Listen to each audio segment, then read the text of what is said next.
Now directly come to the point. Delhi NCR वैश्विक outsourcing लहर में पहले से ही महत्वपूर्ण था, लेकिन 1990 के दशक के मध्य में जीई और ब्रिटिश एयरवेज ने गुरुग्राम में अपने बैंक ऑफिस को स्थापित किया, जिसके बाद यह क्षेत्र एक बार फिर से गुलजार हो गया। इस बार वैश्विक क्षमता केंद्रों यानी कि जीसीसी इसके साथ और बहुराष्ट्रीय कंपनियों की जीसीसी या फिर कैप्टिव प्रौद्योगिकी और संचालन शाखाएं अपने वैश्विक विकास का समर्थन करने के लिए दिल्ली एनसीआर की ओर तेजी से देख रहे थे। इन केंद्रों पर कई तरह के कार्य किए जा रहे हैं। फॉर एग्जाम्पल सॉफ्टवेयर का विकास, cloud transformation, analytics, AI modelling और मशीन लर्निंग, इन चीजों से लेकर के वर्चुअल बैंकिंग सेवाओं, ट्रेजरी, अनुपालन, अंतर्राष्ट्रीय केवाईसी और लेन देन निगरानी तक, इस तरह के कई बड़े बड़े काम इस तरह के केंद्रों पर स्काईलाइन क्षेत्रों में होते हैं। इस क्षेत्र में Airbnb, Uber, American Express, Adobe, Aramco, NXP semiconductor, Palo Alto network, National Australia Bank, NatWest Group, Thales, Siemens, United Airlines, इस तरह के कई सारे वैश्विक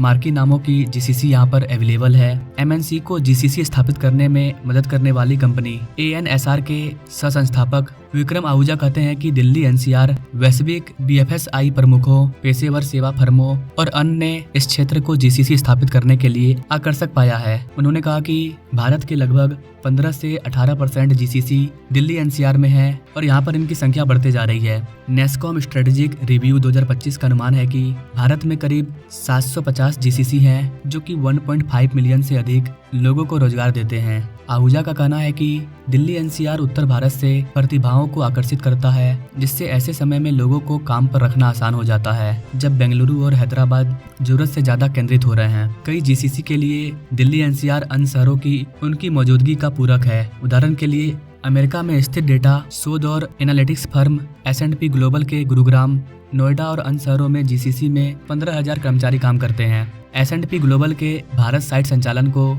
एमडी नीलम पटेल के अकॉर्डिंग उनके प्रतिभा पूल में प्रौद्योगिकी, वाणिज्यिक, उत्पाद और कई अन्य क्षेत्रों की टीमें शामिल है। इस तरह की जो बड़ी बड़ी कंपनियां हैं वो आपको भारत के कुछ शहरों में देखने को मिलती है, जहां पर बड़े बड़े स्काईलाइन को बनाया गया है। स्काईलाइन को क्यों बनाया गया है? देखिए, शहर अगर बड़ा हो जा रहा है, शहर में जमीन कम बचती है और जो दुनिया की जो बेस्ट से बेस्ट कंपनी है पूरी ग्लोबली, वो किसी गांव में तो अपना ऑफिस नहीं खोलेगी, शहर में ही खोलेगी। तो शहरों में जो बड़े से बड़े स्काईलाइन को बनाया जाता है, उस स्काईलाइन में ये कंपनी अपनी बिल्डिंग लेती है। फॉर एग्जांपल अभी टेस्ला और एप्पल दोनों मुंबई के मरीन ड्राइव के बगल में अपना ऑफिस खोलना चाहते हैं, शोरूम खोलना चाहते हैं। ठीक वैसे ही भारत के कई सारे कंपनी हैं जो इस तरह के क्षेत्र को चूज करते हैं, जैसे कि बेंगलुरु हो गया, कर्नाटक, तेलंगाना हो गया। बड़ी बड़ी विदेशी कंपनी यहीं पर आती है। ठीक वैसे ही एनसीआर में गुरुग्राम है, नोएडा है, गाजियाबाद है, इस तरह के कई रीजन है जहाँ पर बड़ी बड़ी कंपनियों का घर है, उनका ऑफिस है। Now thanks for watching. मिलेंगे अपने लोग अगले वीडियो में, तब तक के लिए जय हिंद।